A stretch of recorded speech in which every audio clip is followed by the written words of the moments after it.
Kemudian pada slide ini dapat ditarik suatu perbedaan setelah mengamati video sebelumnya, yaitu pada sel aseluler ini memiliki pembelahan sel secara aseksual, yaitu siklus-siklik dan lisogenik, dan tidak ada pembelahan seksual. Berbeda dengan sel prokariotik yang memiliki proses pembelahan sel aseksual, yaitu pembelahan biner atau mitosis, dan ada pembelahan seksual, yaitu transformasi, transduksi, dan konjugasi. Pada sel eukariotik di sini pembelahan sel secara aseksualnya yaitu secara mitosis, dan pembelahan seksualnya secara meiosis. Kemudian pada sel aseluler terjadi pada sel inangnya. Sedangkan pada sel prokariotik di sini terjadi pada sel bakteri, duplikasi materi genetik, pembagian kromosom, dan pembelahan sitoplasma.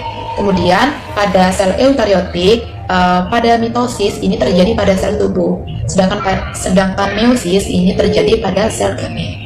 Kemudian pada sel aseluler di sini dilakukan di dalam sel inang itu sendiri, jadi tidak dilakukan di luar sel inang. Sedangkan pada sel prokariotik ini kromosomnya akan memisahkan diri oleh adanya pemisahan membran plasma dan sitoplasma. Kemudian pada sel eukariotik ini kromosomnya akan memisah melalui gendong pembelahan.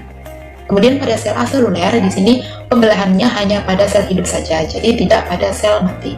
Kemudian pada sel prokariotik pembelahan secara spontan dan sederhana, seperti yang disajikan pada video pembelahan pada bakteri tadi. Jadi pembelahannya itu secara cepat. Kemudian pada sel eukariotik di sini pembelahannya secara kompleks, jadi kebalikan dari sel prokariotik. Kemudian pada sel aseluler di sini tahapannya yaitu litik dan lisogenik. Pada prokariotik yaitu tahapannya pembelahan biner atau amitosis. Kemudian pada sel eukariotik yaitu mitosis dan meiosis. Nah, di sini kan pada sel aseluler pembelahannya hanya pada sel hidup saja. Mengapa tidak pada sel mati? Karena pada dasarnya aseluler ini, yaitu contohnya virus, hanya dapat hidup dengan menginfeksi sel yang masih sehat.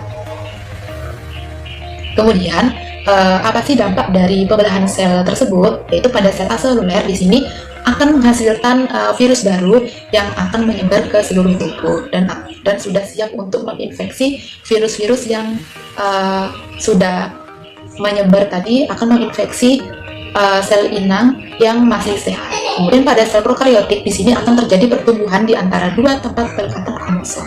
Kemudian akan terbentuk dua sel anakan dan akan menghasilkan mikroorganisme yang umumnya bersifat uniseluler baru.